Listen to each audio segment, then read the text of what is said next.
Our topic today is a matter of timing.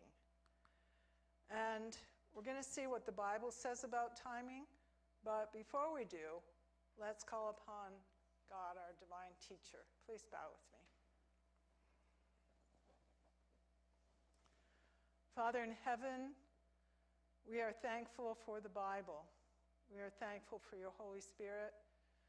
And we want to invite your Spirit to be our teacher this afternoon. Thank you in Jesus' name. Amen.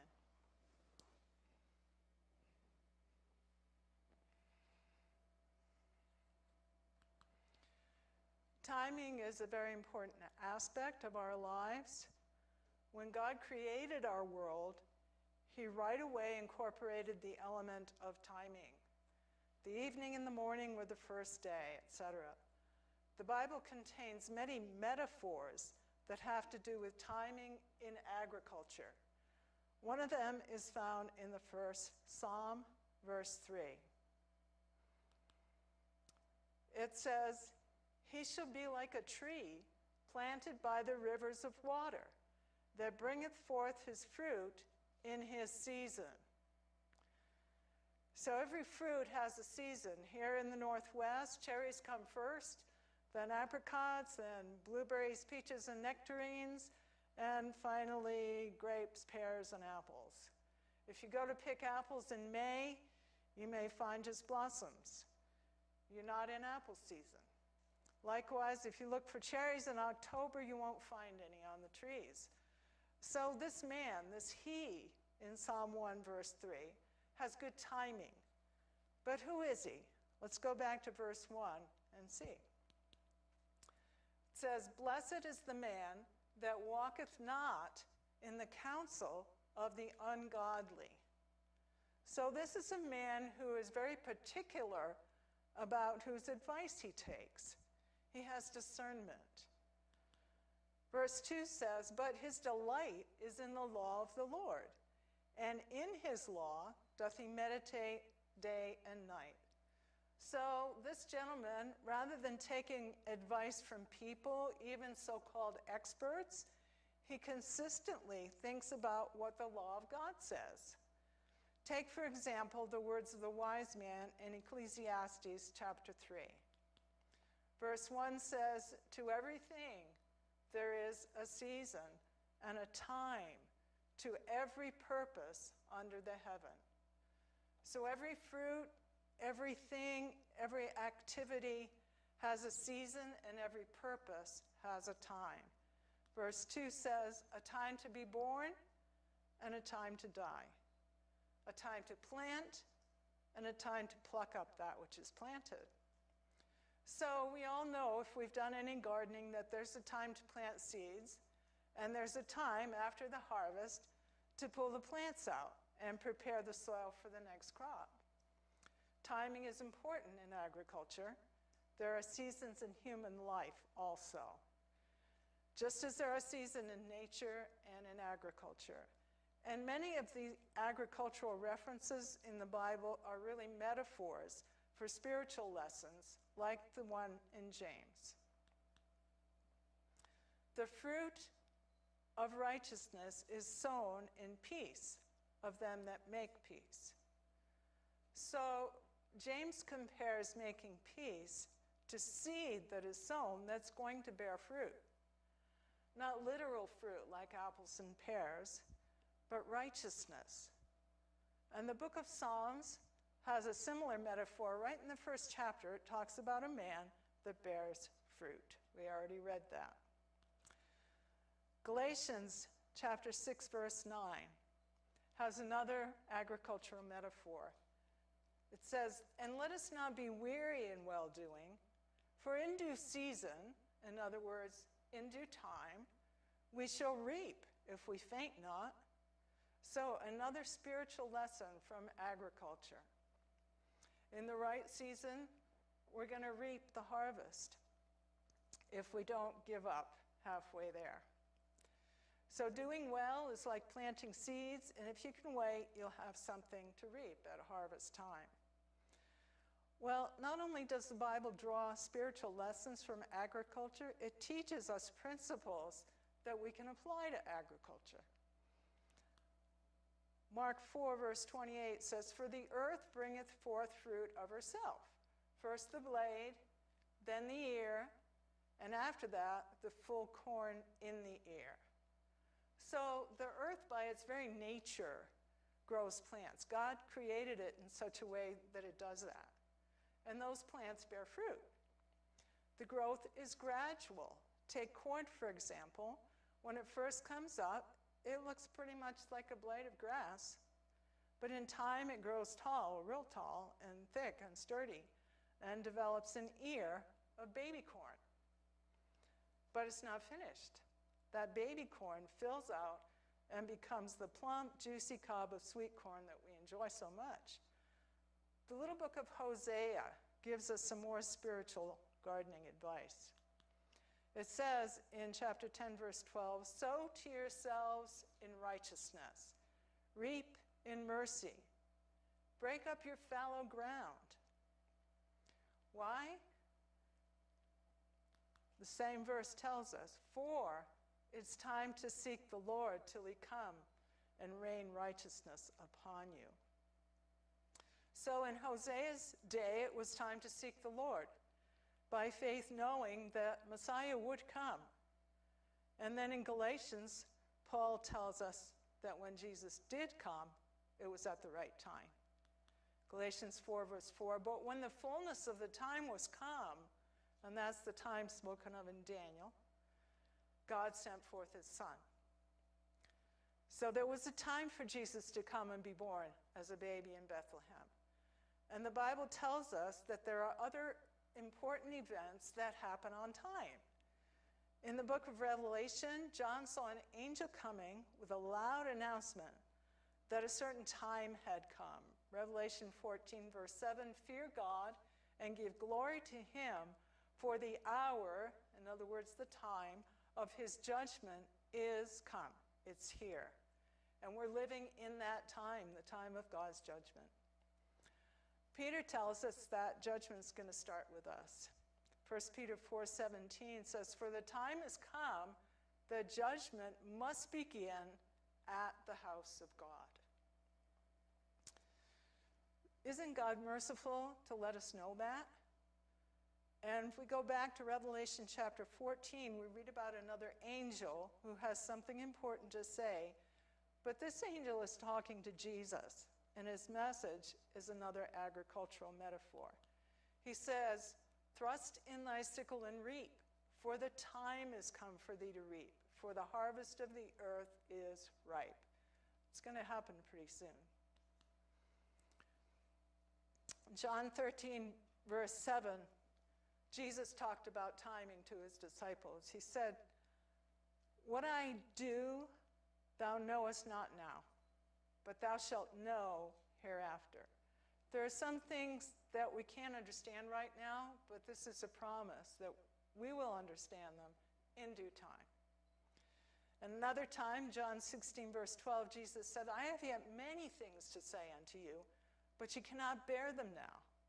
You're not ready. You're not ready yet. You can't understand it now. You couldn't bear it. And so timing is very important. We read in the book Education, page 41, "True education," and that's the kind we want, "true education is not the forcing of instruction on an unready and unreceptive mind. He who created the mind and ordained its laws provided for its development in accordance with them." In other words, in accordance with the laws of development. It goes on to say, "In the home and the sanctuary, through the things of nature and of art, in labor and in festivity, in sacred building and memorial stone, by methods and rites and symbols unnumbered, God gave to Israel lessons, illustrating his principles and preserving the memory of his wonderful works. Then, as inquiry was made, the instruction given impressed mind and heart." This is a really wonderful lesson in teaching methods. It's talking about all these methods that God used. Sanctuary, the things of nature, labor, sacred building, memorial stones, unnumbered things. He gave lessons that people would ask about. What does that mean? And when they ask, as inquiry was made, the instruction given impressed mind and heart. Have you ever told somebody something and it seems to go in one ear and out the other? Well, that's because they weren't asking. They didn't particularly want to know about that. But God uses these methods to arouse inquiry so that the mind is ready to receive the answer, and that's a very important teaching principle. And in Genesis 33, we have the verse that says, I will lead on softly, according as the children be able to endure. So children can't keep up. You know, they have short legs, and that's in a physical sense. But also, there are laws to their mental development.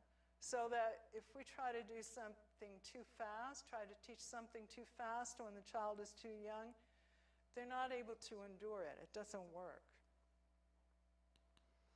Genesis 33:14, the Lord God shall feed his flock like a shepherd. He shall gather the lambs with his arm and carry them in his bosom, and shall gently lead those that are with young. So God doesn't push us in teaching us things any more than he pushes us physically. He doesn't push us mentally. And so true education is not forcing an unready and unreceptive mind to learn something. That's not God's method. Well, God does have a method, though. And we learn this in the book Child Guidance. As soon as a child is capable of forming an idea, that's pretty quick, his education should begin. So we are to be educating children pretty well from the beginning. So we want to look a little bit at early education, the topic of early education. And in the book Counsels to Teachers, page 80, it says, in the early education of children, in other words, when children are little, many parents and teachers fail to understand that the greatest attention needs to be given to the physical constitution, that a healthy condition of body and mind may be secured. So when children are little, a lot of us don't understand this, but we need to give attention, our greatest attention, to building a strong physical constitution. And if we do that, not only will the body be healthy, but the mind will be healthy as well. The mother does this. On page 300 of Child Guidance, the mother's loving instruction at a tender age, that's when they're young. The mother's loving instruction is what is needed by children in the formation of character. We've already looked at how important the formation of character is, and how that's what's going to be tested in the last days, our characters. We want our children to form strong characters. And we have a clue here how to do that. This is Education, page 107. The more quiet and simple the life of the child, the more free from artificial excitement and the more in harmony with nature, the more favorable it is to physical and mental vigor and to spiritual strength. Remember our three-legged stool? We had the physical faculties, the mental, and the spiritual. So a quiet, simple life in harmony with nature is going to be more favorable to physical, mental, and spiritual strength. But that doesn't mean we don't do anything. On Counsels to Teachers again, page 79, says, as fast as their minds can comprehend it, the parents should open before them God's great book of nature. So don't wait on this one. Nature is just fine for babies and young children. just as fast as they can understand it. Open before them God's great book of nature. And we learned that that was one of the 4 lesson books that God chose for his son Jesus. They were Scripture, nature, useful work, and the experiences of life. So nature is one of God's chosen lesson books. He made it that way. And then on the same page there in Child Guidance, the children generally will be inquisitive to learn the things of nature. They will ask questions in regard to things they see and hear. So there's that awakening inquiry again. Nature will do that for you. And parents should improve the opportunity to instruct and patiently answer those little inquiries. Now that doesn't seem hard. Children ask questions and you answer them. Take them out in nature, they'll ask questions and you answer them. All it really takes is for you to be listening, to be with them, to listen to their questions, to take them seriously, and to ask God to give you a good answer that will be helpful to them.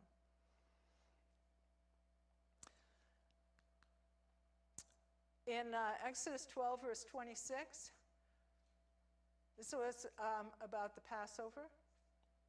It says, "It shall come to pass when your children shall say unto you, What mean ye by this service?" What's this Passover all about? When they ask you that you shall say, "It is the sacrifice of the Lord's Passover, who passed over the houses of the children of Israel in Egypt, when he smote the Egyptians and delivered our houses." And the people bowed the head and worshiped. So again, things that will arouse inquiry, the children will ask and you give them an answer. That's when their minds are ready to learn. Then in Joshua 4, verse 5, we had Joshua said unto them, "Pass over before the ark of the Lord your God into the midst of Jordan River, and take ye up every man of you a stone upon his shoulder, according unto the number of the tribes of the children of Israel." So 12 stones. Then verse 6, "That this may be a sign among you, that when your children ask their fathers in time to come, saying, What mean ye by these stones? Then ye shall answer them, that the waters of Jordan were cut off before the ark of the covenant of the Lord. When it passed over Jordan, the waters of Jordan were cut off. And these stones shall be for a memorial unto the children of Israel forever." Okay, so it seems like God is really repeating this lesson, that this is a teaching method that we should use. This is a teaching method that he uses to set up things that will make children ask questions, and then when they ask the questions, you answer them, and they're ready to learn. Deuteronomy 6, verse 7, we've looked at this. We're supposed to teach our children, "When thou sittest in thine house, and when thou walkest by the way, and when thou liest down, and when thou risest up." So this way, when we're answering their questions, if we're available to them pretty well all the time, all our waking hours, when they ask questions, we can answer them. And that's God's method of teaching. Okay, so this is an interesting concept here in Education, page 107. Children should not be forced. Remember, true education is not a forcing of information on an unready and unreceptive mind. This says children should not be forced into a precocious maturity, but as long as possible should retain the freshness and grace of their early years. So what's a precocious maturity? That's a child that's wise beyond their years, right? He's 5 going on 25. Because childhood answers to the blade in the parable. And the blade has a beauty peculiarly its own. And so during this blade stage of child development, we're told that parents should be the only teachers of their children until they have reached 8 or 10 years of age. 8 or 10, okay. That's a range, right? Why would it not just say 8, or why would it not just say 10? Well, because every child is not the same. We're individuals, and we grow and mature at different rates. But it says parents should be the only teachers of their children until they've reached 8 or 10 years of age, somewhere in there. So we're going to look at the question of what is school age. From Selected Messages, book 3. Mothers should be able to instruct their little ones wisely during the earlier years of childhood. So again, mommy's the teacher in the early years of childhood. It says that mothers should be able to do this. Then in child guidance, it says education comprises the whole process by which the child is instructed from babyhood to childhood, from childhood to youth, and from youth to manhood. So here we are given 4 stages of life, 4 stages of human life. We've got babyhood, childhood, youth, and manhood. And God actually tells us, defines those stages for us. Here we have on page 300 of Child Guidance, infancy, or babyhood, extends to the age of 6 or 7 years. Now, we don't normally think that way. If you had a 7-year-old, you wouldn't probably call him an infant. But that's how God defines that term. Infancy extends to the age of 6 or 7. Up to this period, children should be left like little lambs to roam around the house and in the yards in the buoyancy of their spirits, skipping and jumping, free from care and trouble. So this is up to the age of 6 or 7, free as little lambs. And during this period, they learn some really important things, really big things. They learn to walk, they learn to talk, but they do it on their own schedule. You don't sit down and teach the child how to talk. You just talk. And if they're, I've really noticed this, if the family uses correct grammar in the home, the children learn correct grammar when they learn to speak. In fact, I heard just recently a young child said a sentence, then she thought a minute, and then she reworded her sentence in correct grammar. So, like little lambs, you don't see the little lambs out there in the field playing, skipping, and jumping with no mommies around. You don't see that. The mother is always near at hand. She's always keeping an eye on her little one. And so that's how it works. Yes, they're running, jumping free as lambs, but mommy's right there. Okay, so the next stage after infancy is childhood, which begins, according to our definitions, around age 8. And we learn that parents, especially mothers, should be the only teachers of such infant minds. They should not educate from books. Okay, so the kids that are under 8, the kids that are still infants, don't teach them from books. I didn't say that. They should, it just says that. They should not educate from books. You know, we're really conditioned to think that education equals books. But this is the testimony of Jesus telling us this, that we should educate, but not from books. All right, but then when they get to be, or somewhere between 8 and 10 years old, they're children, they're not infants. Children should be educated to read, to write, to understand figures, to keep their own accounts. Okay, so reading, writing, and arithmetic. But how to keep your own accounts. So they must have some kind of little bit of money that they're managing, and they're supposed to keep accounts of their money. How much they get, how much they spend, their tithe, their offerings, how they manage their money, keep track of it. And it says they may go forward, advancing step by step in this knowledge. But then it says, but Before everything else, they should be taught that the fear of the Lord is the beginning of wisdom.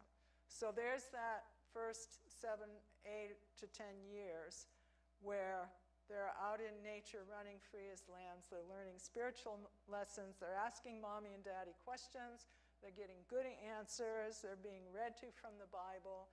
And they are learning about the Lord. It says here, and this is that publication we've looked at before called the Training School Advocate. This was from February of 1900. It says, the only schoolroom for children from 8 to 10 years of age should be in the open air, amid the opening flowers and nature's beautiful scenery, and their only textbook should be the treasures of nature. So we're still not pushing the books on them. These lessons, imprinted upon the minds of young children, 8 to 10, amid the pleasant, attractive scenes of nature, will not soon be forgotten. Okay, so again, we're going to see the same idea of the physical constitution being more important for young children than school. This is education page 208. Children should not be long confined within doors, nor should they be required to apply themselves closely to study until a good foundation has been laid for physical development. So this is the period of childhood. Even when they're old enough to begin learning the academics, like reading and writing, you shouldn't keep them inside too long. They still need lots of outdoor exercise in order for their physical development. For the first 8 or 10 years of a child's life, the field or garden is the best schoolroom. The mother, the best teacher, nature, the best lesson book. Same ideas are worded different ways in many, many different places. Okay, then here, this is fundamentals of Christian education. Parents ought to be the best teachers of their children until they have reached 8 or 10 years of age. Okay, why would that be? Well, one reason is parents know the children the best. They know how the child thinks. Another reason is parents love the children the best. So parents ought to be the best teachers of their children. And that same book, different page, says parents should be the only teachers of their children until they have reached 8 or 10 years of age. Okay, so you notice that ought to be, should be, that's the ideal. But it's not always that way. And so, really, that's the reason we have church schools. Back in Israel, we read about this, how the children of Israel were to teach their children. And, but many of the parents, as time went on, many of the parents were not doing that. And the kids were out getting a street education. They were learning the ways of the heathen. And so God wasn't pleased with that. And so he had Samuel start the schools of the prophets. And the schools of the prophets trained young men to be teachers in Israel, to go around and help the parents with the work that they had become unable to do. The schoolroom should be the open air amid the flowers and birds and their textbook, The Treasures of Nature. This is in a different book, Fundamentals again. And then the only schoolroom should be. So it kind of sums up with this advice. Do not send your little ones away to school too early. Don't send them to school too early. The mother, and here's a very important reason. This isn't about the physical constitution. This is something else. It says the mother should be careful how she trusts the molding of the infant mind to other hands. But happy the father and mother who can teach their children God's written word with illustrations from the open pages of the book of nature. And then, even when the child is old enough, when he's 8 years old, maybe 10 years old, even when the child is old enough to attend school, his health should be regarded as of greater importance than a knowledge of books. He should be surrounded with the conditions most favorable to both physical and mental growth. Okay, so that's the period of childhood, starting somewhere around 8 years old. All right, so how long are they a child? Let's see what God's told us. This is in the Desire of Ages. It says, among the Jews, the 12th year was the dividing line between childhood and youth. So we've got infancy or babyhood up to the age of 7, approximately. And then we have childhood approximately from 8 to 12. And I say approximately because it may be 8, it may be 10. But that middle period between approximately 8 and 12 is childhood. And then among the Jews, the 12th year, 12 years old, you're not a child anymore, you're a youth. Now there's a teacher that I mentioned last week in our after session who taught for many, many years in the public school system. And he got tired of it. He said he quit because he said he didn't want to hurt children anymore. And so he talked about something called the artificial extension of childhood. Back in Bible times, the Jews considered a 12-year-old as no longer a child. He's a youth now, and they called him a son of the law. But nowadays, we want to keep them children for a long time. It's not necessarily good. Okay, so what do we teach? The little ones.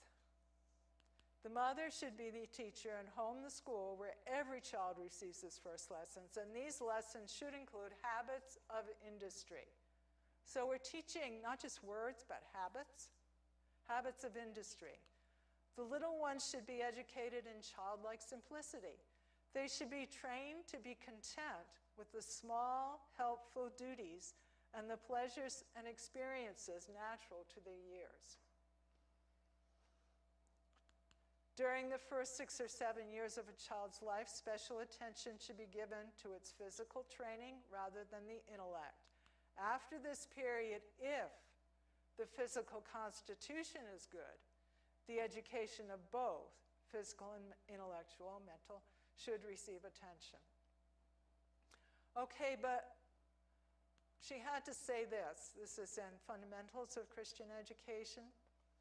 Many of the instructors in the schools of the present day are practicing deception by leading their students over a field of study that is comparatively useless, that takes time, study, and means that should be used to gain the higher education that Christ came to give. So what she's saying is that the teachers in her day, they were teaching things that were useless and that were taking time away from the more important lessons that Christ wants to teach the children. Now, in working with families over the years, I've really seen this because our mothers have a tendency to be very concerned about what the world requires or what the state requires. And so they're so focused on making sure that their child keeps up with the things that are possibly what's taught in the public schools or what seems to be expected of them, that the thing that they tend to neglect is the Bible. And I'm not criticizing, I'm just saying that's what I've seen. That when we focus so much on the world standard, we tend to neglect God's standard. And so that's what the teachers are doing in the schools. They're teaching stuff that's useless. It takes time away from the really useful stuff. It has been the custom to encourage children to attend school when they were mere babes, needing a mother's care. All right, mere babes, under 8 years old, under 7 possibly. All right, this has been the custom, and this is what we're used to. But how did it get this way? With little babies being put in school. So we're going to do a little bit of history here, see how it got that way. In the city of Boston, there is this statue of a man named Horace Mann. He lived from 1796 to 1859. And he was called the father of the American public school system. That's the inscription under that statue. Well, Horace Mann was appointed Secretary of the Massachusetts Board of Education in 1837. So this was well before Ellen White wrote these things. Mann favored educational reforms, including schooling till age 16. So that was one of the things. He wanted kids to stay in school until they're at least 16. Mann's report on visits to European schools was widely circulated. So he visited Europe, visited the schools, and he wrote a report, and it was widely circulated in the United States. And Prussian education was adopted in Massachusetts and then New York. Its major premise is state control. Now, Prussian education, Prussia was like, it's not a country anymore, but it's like Germany, that area. And they had a problem with, they didn't have a strong military. And so they designed an educational system to build their military. And so they did things like ringing bells. When that bell rings, you move. All these kind of things, sitting in desks, all this just rigid kind of stuff. That was to accustom people to control by the state. When the state tells you to move, you move. When the state tells you to sit down, you sit down. And so that's good for the military, right? And they have to obey orders. They have to obey their superiors. That's good for the military. But the major premise was state control. Obedience to authority, punctuality, and time managed by bell ringing were used to prepare students for not only the military, but future employment. Punch a time clock. The system remains with us today despite initial resistance of parents to the state controlling the children's moral education. First, parents said, I don't think that's good, but they got used to it. And that's what we have now. Okay, here's another gentleman from history, William Torrey Harris. He lived from 1835 to 1909. So he was pretty contemporaneous with Ellen White. William Torrey Harris, probably the most widely known public school educator and philosopher in the United States during the late 19th century. That's what Encyclopedia Britannica says about him. He served as U.S. Commissioner of Education from 1889 to 1906. Remember that statement Ellen White wrote, "Now as never before we need to understand the true science of education. If we fail to understand this, we shall never have a place in the kingdom of God." She wrote that in 1897. Okay, that was during his term as U.S. Commissioner of Education. He established our nation's first permanent public kindergarten. So he's the father of kindergarten in the United States. That's a German word. They had it over there, over in the Prussian system. But now we have kindergarten here. And he's also responsible for making high school compulsory. He effectively extended the years children and youth spend in school on both ends. So kindergarten all the way through high school, compulsory through high school. So that was William Torrey Harris's contribution. All right, then we have another gentleman who came a little bit later. Benjamin Bloom. He was born in 1913 and he died in 1999. He was an American educational psychologist. Now, what is an educational psychologist? That's different from a teacher, right? An educational psychologist. There was no such thing as educational psychology until people went over and learned this Prussian system. And there was a gentleman over there named Wilhelm Wundt, and he came up with what is now known as educational psychology. Okay, Bloom developed a taxonomy of educational objectives.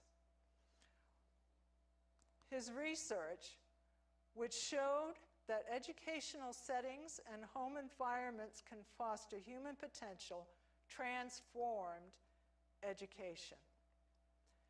He developed this taxonomy of educational objectives, which classified the different learning objectives, in other words, what we're trying to accomplish, and skills that educators set for students. So he classified them.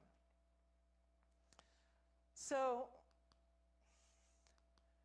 teachers now, this is the book, The Taxonomy of Educational Objectives. It's normally called Bloom's Taxonomy. He was not the only author, but he was the prominent author, and so it's attributed to him. And so I think virtually any teacher's college you would go to in the United States, you would study Bloom's taxonomy. And based on his efforts, evaluation methods and concepts were radically changed. So his efforts bore fruit. He was successful in changing the educational concepts being taught to teachers and in radically changing the methods used to evaluate students. These are the testing methods. That's from New World Encyclopedia. Bloom's taxonomy is a simple classification system that defines and distinguishes 6 levels of human thinking, learning, and understanding, from website teacherready.org. Bloom intended that the taxonomy motivate educators, teachers, to focus on all 3 domains. Now, here's what they were. He was wanting to create a more holistic form of education by focusing on these 3 domains. Well, we had Ellen White talked about the physical, the mental, and the spiritual, and the harmonious development of those being true education, but this is not the same. Bloom divided educational objectives into 3 domains: affective or affective, psychomotor, and cognitive. So these are the 3 realms that Bloom defined. These are not the same as the physical, mental, and spiritual. You could say that they are the same. Psychomotor, motor is physical, cognitive is mental, and affective. It's usually pronounced effective, but when you say it that way, it sounds just like the word that starts with E. All right, effective, affective, they're not the same. Okay, so we want to see what's different. You see on this taxonomy of educational objectives, I don't know if you can read the fine print underneath, it says cognitive and affective domains. So it's totally leaving out the psychomotor, totally leaving out the physical. Okay, so Mr. Bloom said, a large part of what we call good teaching is a teacher's ability to obtain affective objectives. And that's in a publication that he wrote. So let's see how he does this. Read that quote again and finish it this time. A large part of what we call good teaching is a teacher's ability to obtain affective objectives by challenging the student's fixed beliefs. In educational psychology terms, the affective concerns emotions, attitudes, and self-concepts. Merriam-Webster Dictionary defines affective as relating to, arising from, or influencing feelings or emotions. In psychological terms, it also includes not only our feelings and emotions, but our attitudes and our self-concepts. So here, the Science Education Resource Center at Carleton College provides this nice graphic here. We have the cognitive domain, the blue one there, which is like understanding stuff, remembering stuff, evaluating and analyzing stuff. That's the cognitive, as they term it, the cognitive domain. But the affective domain has to do with values, motivation, attitudes, and feelings. So if you want to say this corresponds to the moral faculty, it pretty closely does, but it has a different purpose because, as we already read, that he is challenging. The idea, what makes a good teacher is a teacher that can influence the affective domain by challenging the students' fixed beliefs. Okay, now where do kids get their fixed beliefs? Well, they get them at home, or they get them at church, or they get them from mommy and daddy. Well, Mr. Bloom believed that a good teacher would challenge those beliefs and change them. He said a large part of what we call teaching is that the teacher should be able to use education to reorganize a child's thoughts, attitudes, and feelings.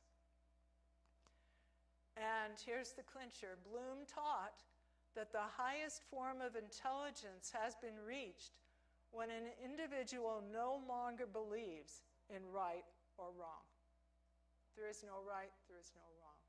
That's what he considers to be the highest form of intelligence, and when you get there.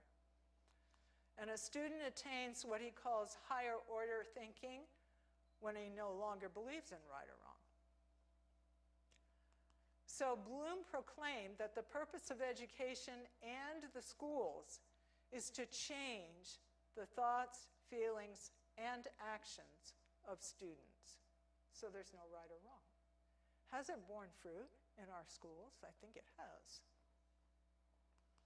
And this is from a book he wrote called All Our Child Learning.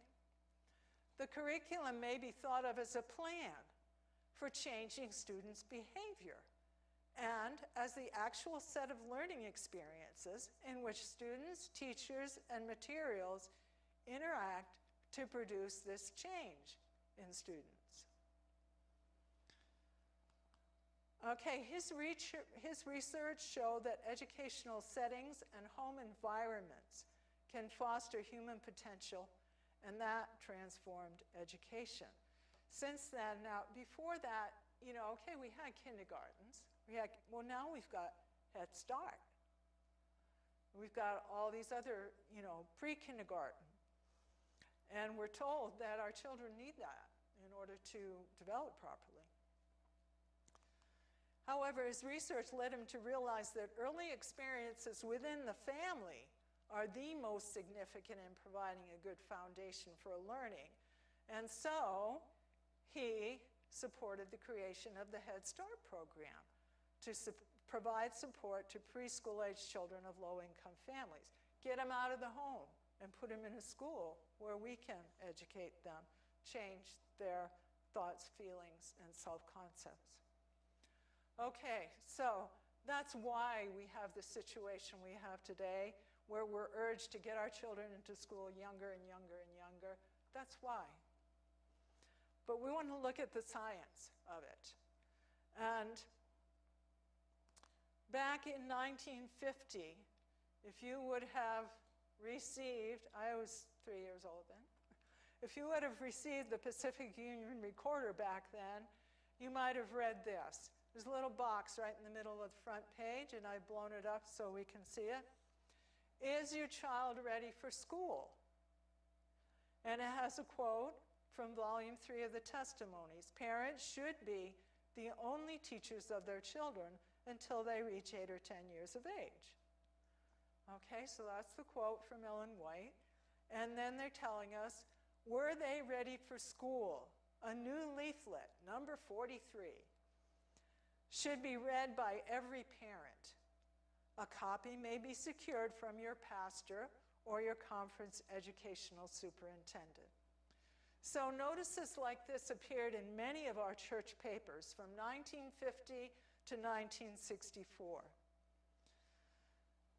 And this leaflet called Were They Ready for School, leaflet number 43, this was published by the General Conference, Department of Education. Unfortunately, you can no longer secure a copy of this pamphlet from your pastor or your educational superintendent. In fact, the only original that I have been able to locate is in the Heritage Room of the library at Union College in Nebraska. And there it is. There's the card on it. Were They Ready for School by General Conference of Seventh-day Adventists. Publication year 1950 with a question mark because there wasn't any date on it. But we think, I agree that it probably was published in 1950 because that's when the notices in the church papers started to appear. Okay, so this document is extremely rare. I was given a copy of it. It was like a copy of a copy of a copy. So the quality is not real good. But I got it around 1975. And that's one of those things that I've just held on to. I will never get rid of that. And so because it is a poor copy and hard to read, I recently typed it into my computer so that anybody that wants this document, Were They Ready for School, can get it by emailing me at the email address we had up at the beginning. We'll have it on there at the end again. It's HLSDA Education Center at gmail.com. Just email that address and ask for Were They Ready for School, and I'll send you a digital copy. My grandson helped me. He read and I typed. And the only thing I didn't include is the bibliography at the end because the print was so tiny, and they footnoted everything really well, so the sources are in the footnotes. Okay, so now I'm going to be quoting from this. This is the format that I retyped it in, so it's very easy to read. It's about 30 pages. All right, let's see what it says. And these are all quotes from this leaflet. As early as 1872, Mrs. E.G. White gave this message to Adventist parents. Parents should be the only teachers of their children until they have reached 8 or 10 years of age. The only schoolroom for children from 8 to 10 years of age should be in the open air, amid the opening flowers and nature's beautiful scenery. And their only textbook should be the treasures of nature. So the pamphlet continues and says, this counsel was repeated 10 years later. So 1872, 1882, again in 1890, once more in 1896, and still again in 1903. This counsel was repeated, what is that, 5 times? And so there are 2 general factors involved here in the research that's included in this pamphlet. One is the child's maturity, the other is the child's health. And so as concerns the child's maturity, there's his physical maturity, his mental and nervous maturity, his emotional maturity, his social maturity, his background of experience, and something they call reading readiness, which will be defined more as we go on. And then on the side of health, the issues are eye strain, mental development being dependent upon physical health, and then the demand of the child's body for large muscle development. Children like to move. They need to move. They need to move those big muscles and jump and run and do somersaults and all those kind of things. Number 4, health concerns, circulation and health. See, if you sit around in a school desk all day, it's not good for your circulation. Number 5, posture and health. Then the results of the heavy demand today for fine muscle activity. Okay, whether it's the eyes, reading, or the hands, drawing, coloring, or writing, that's fine muscle activity. And resulting nerve strain. Okay, so first thing we're going to look at is the physical maturity. Again, all these quotes from this pamphlet, which you can get. This is not simply a question of how old the child is when he enters school. Muscular coordination does not always keep pace with the passing of years. The years from 5 to 8, in some cases only 7, but in others 9 or 10. So generally 8 to 10 or 7 to 10. These years are a period of transition in the physical development of the child. To admit the child to school while he is in this period of transition may cause him definite harm and injury for the following reasons. So during this transitional period, from 5 to 8 or possibly even 10, it's a transitional period when you shouldn't put him in school for several reasons that they're going to tell us. This transitional period means that the child is A, not so robust as he was at 5. B, more susceptible to infections because certain chemical changes are taking place at this time. C, he's losing his milk teeth and acquiring his first permanent molars. And D, he's undergoing mental and nervous changes. The mechanism of his vision requiring adjustment, the eyeballs and optic nerves being greatly enlarged, and his vision rarely capable of the acute adjustment necessary for close work with textbooks and workbooks. His eyes aren't ready for it. All right, and then E, much better fitted during this transitional time for the use of the larger muscles, as in running, jumping, and general play, than for the use of finer muscles, as in writing, drawing, cutting, and other careful manipulations required in formal schoolwork. Now, it just doesn't have to just be running around and playing. It can be shoveling, raking. There are all kinds of useful activities that they can be doing with those large muscles. So here, the authors say, therefore we conclude that the normal child is not physically mature for formal schoolwork until at least 7, most likely 8 to 10 years of age. Amazing. That's exactly what God told us. All right, now we're going to look at mental and nervous maturity. During this same transitional period, already mentioned, many changes are taking place in the size, shape, and physical makeup of the brain and nerve tissues. These new developments cause new impulses, feelings, and actions with which the child is not well acquainted. He's not, therefore, stable and mature mentally and nervously until this transitional period is over at the age of 7, 8, 9, or 10. Okay, emotional and social maturity. During this transitional period, the child with his new impulses and feelings is very likely to go to extremes. He finds it difficult to make decisions. Therefore, his conduct is often inconsistent with his past behavior and his home training. Not a good time to take him out of the home. The first 3 years in school usually determine his attitude toward school for the rest of his school life, and often his attitude toward work for the rest of his life. If he's compelled to attempt to learn to read, write, and carry on other formal work during this period, great harm may be done to him, physically, mentally, and emotionally.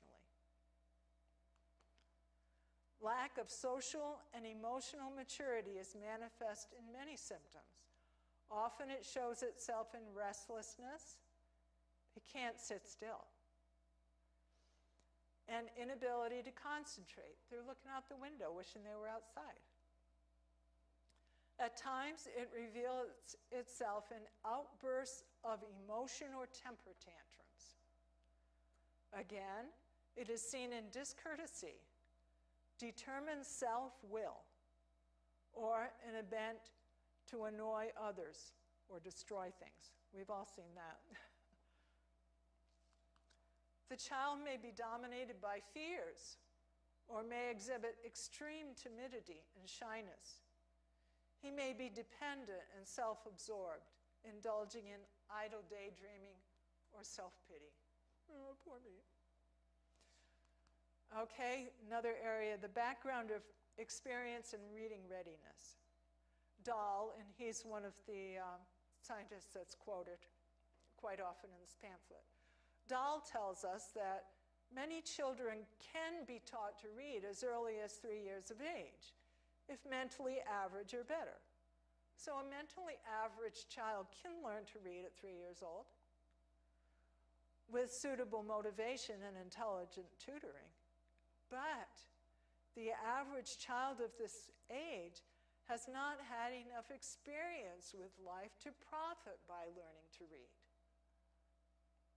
So just because he can do it isn't a reason to do it. Gertrude Hildreth, another person who's quoted, estimates that at least 40% of the children entering school are too immature to profit from an intensive reading program upon entrance to school. And she thinks this a conservative estimate. So she thinks it's more than 40%. They're too immature to profit from the intense reading that is required in school. So we have two others, Breckenridge and Vincent. They declare any set of conditions which drives a child beyond his natural functioning level inevitably produces strain. Remember the precocious, that quote about forcing them into a precocious maturity? It's not good. That's what he's talking about here. All right, now we're going to look at the child's health. Since the mind and the soul find expression through the body, both mental and spiritual vigor are in great degree dependent upon physical strength and activity. Whatever promotes physical health promotes the development of a strong mind and a well-balanced character. That's in education, but it's being quoted in this leaflet. And then another one, the physical inaction, which seems almost inevitable in the schoolroom. You can't have the kids running around in the schoolroom all day. The teacher would go crazy. The physical inaction, which seems almost inevitable in the schoolroom, together with other unhealthful conditions, makes it a trying place for children, especially for those of feeble constitution. Remember, those first years are for building a strong physical constitution. At least 75%, 3/4, of the activities in the elementary school require reading ability. Dr. Emmett A. Betts of Pennsylvania State College says, this tremendous reading program for little children is causing an appalling increase in eye trouble. What are the reasons underlying this eye strain? The eyes of little children are adjusted to distant vision. We might say they're farsighted, but it's normal. Children are supposed to be looking at the trees and the animals. In order to see clearly any object near at hand, the child must learn to accomplish what the authorities call the accommodative convergent relationship. which simply means that he must learn to see with both eyes focused on the same subject. So that instead of seeing two images, he sees one. This is difficult for children to do and is the cause of much of the trouble with vision in the grades.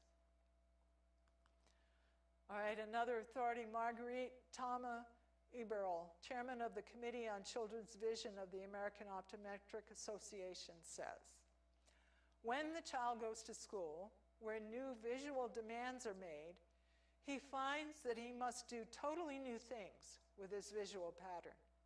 As he starts to learn to read, he must learn to change his focus from general observations at intermediate and far distance to a close focus and to hold it there to keep the print from blurring.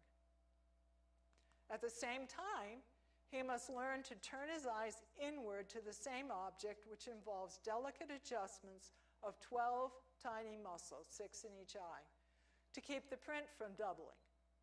When he has achieved this, he must learn to hold this complicated posture together with the focus adjustment while his eyes move along the printed page. And even while learning this difficult maneuver, he must get meaning from symbols, a highly complex matter. The constant accommodation required to focus eyes, still designed for distant vision, to such constant close use results in 3 diseased or disordered conditions in vision, okay? 3 disordered conditions that result from this. Number 1 is monocular vision. Mono means one, ocular eye. You're reading with one eye, looking with one eye, in which the child either shields or closes one eye while he uses the other for reading, or else focuses one eye inward so far as to make him actually cross-eyed. This develops what is called amblyopia, or lazy eye. So one eye is fine, the other one's not focusing. All right, the second disorder is shifting focus, in which the vision is secured through one eye for a moment, then through the other, alternating more or less rapidly, but not using both eyes together at all. And the third one is myopia, or nearsightedness. Or the child may shrink from the effort and actually quit trying to read. Of these 3, the myopia is by far the most common and the most to be feared. And let it be remembered that all these are brought on by the demands for close work. Kjaer, in writing for the American Optometric Association, says, we know that nearly all ocular discomfort in children could be eliminated in one fell swoop if the children could be taken out of school and sent into the fields and forests with nothing but clear vision for distance needed. An anonymous writer in Magazine Digest stated that, quote, during the past generation alone, the number of children afflicted by myopia or nearsightedness has increased by 500%. And this is declared to be a minimum estimate. Remember, in Singapore, you know, when they started all the countries testing their kids to see who's the greatest, Singapore wasn't doing very well. And so they decided to beef up their educational system. And one of the results of that is the program called Singapore Math that's worldwide now. Anyway, they started having the problem that their kids were becoming nearsighted because they're pushing them in the academics. And so the kids are becoming nearsighted. So they started, in Singapore, they started putting up billboards that say that the children need to go outside every day. Well, we already know that, right? That the best place for the children is the garden or the field. So it's just amazing to me to see how much the science confirms what God has already told us. From 25 to 40% of the first grade entrants fail to pass because of reading inability. So you can't go on to second grade if you can't read. Yet, approximately 80% of retarded readers, that doesn't mean they're retarded kids, it just means they're not learning to read yet, they have normal or superior intelligence.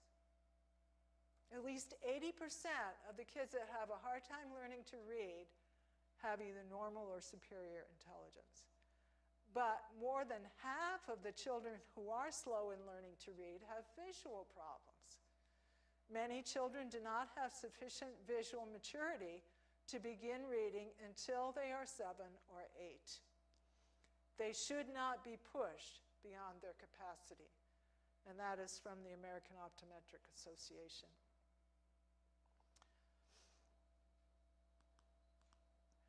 Luella Cole is being quoted here. She says of the young child, quote, "If his eyes are developing at a perfectly normal rate, no problems, perfectly normal, at the age of 6, they are still too farsighted to see clearly so small an object as a word.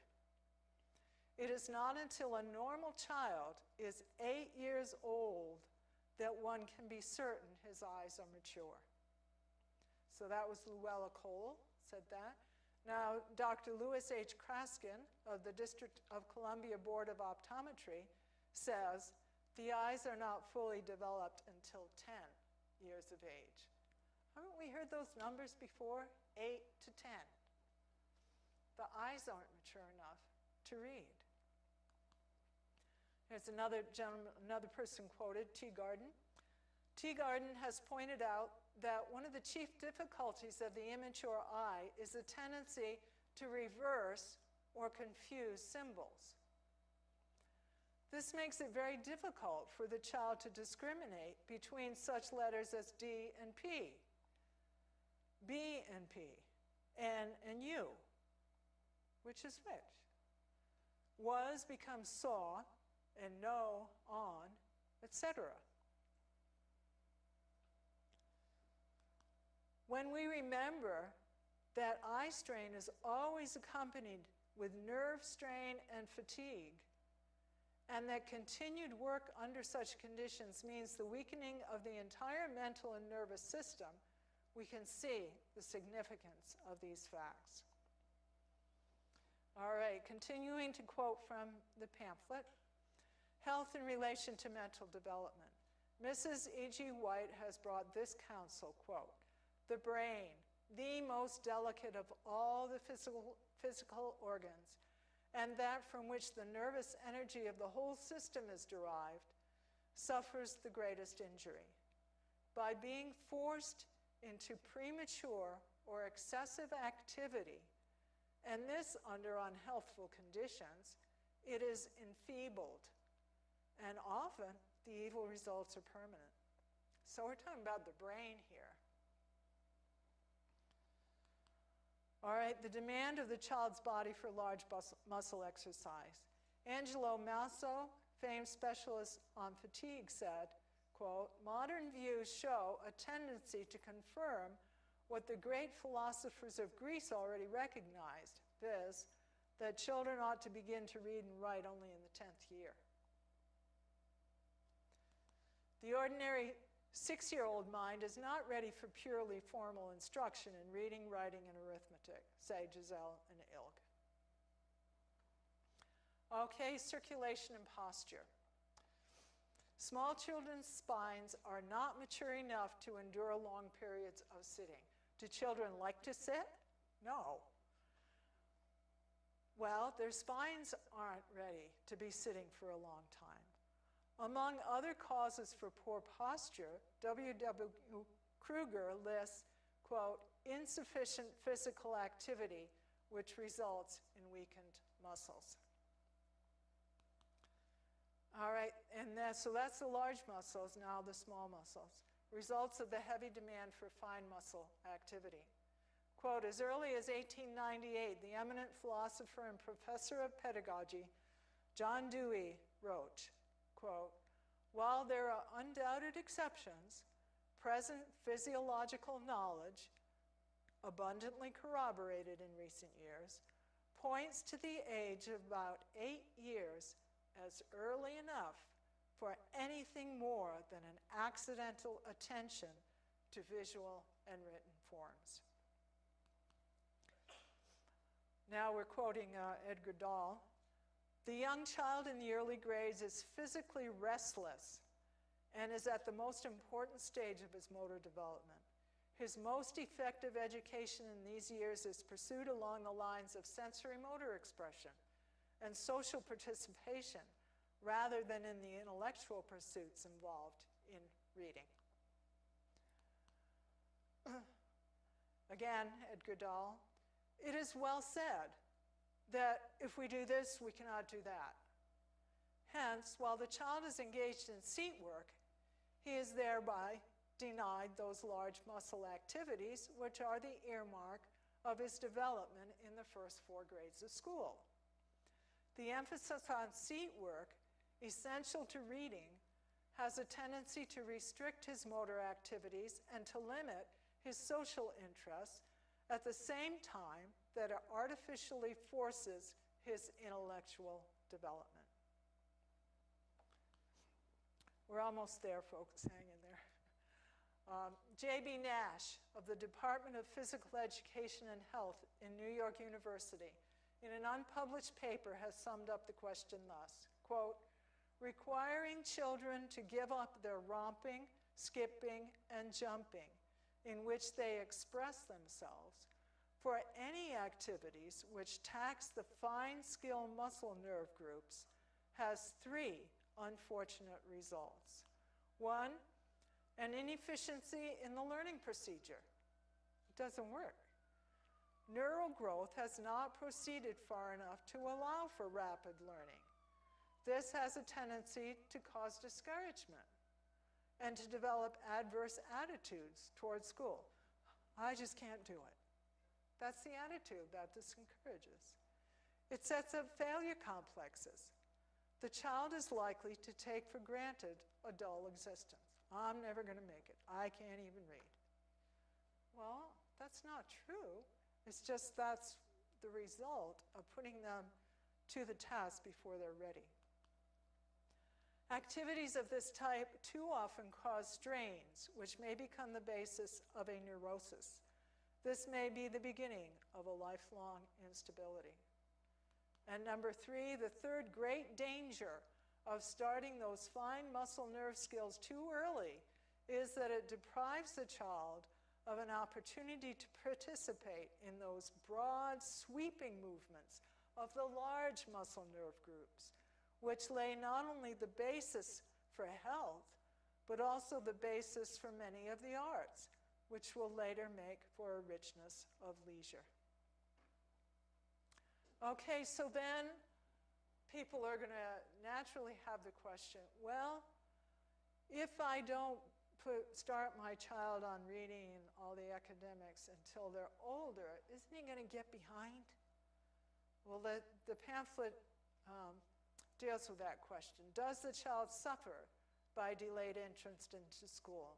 And Dahl says in answer to this question, quote, it may successfully be argued that if teaching is delayed rather than advanced, not only will the child learn more rapidly when the instruction is begun, but that he will also learn more effectively, more eagerly, and with better ultimate utility.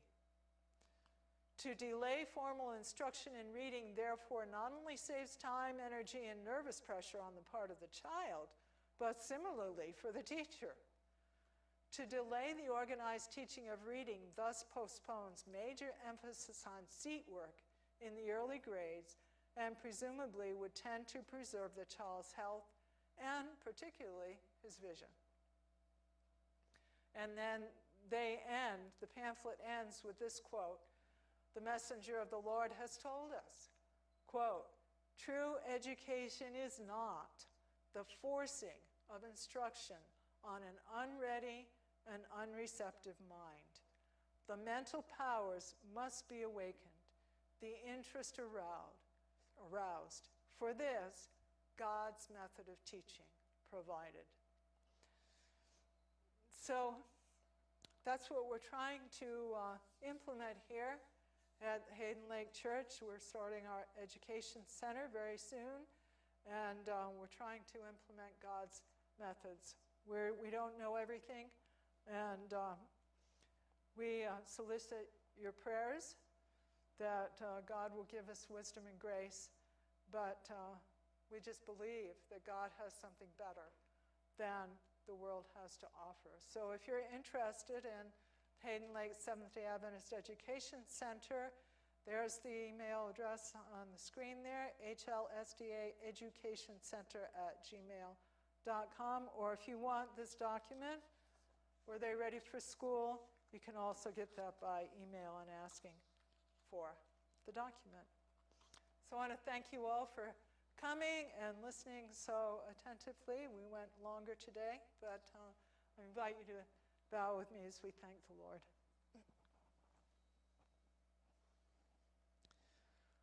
Father in heaven, we're so grateful that you've given us good counsel. We're also grateful, Lord, that we have access to this research that supports what you told us.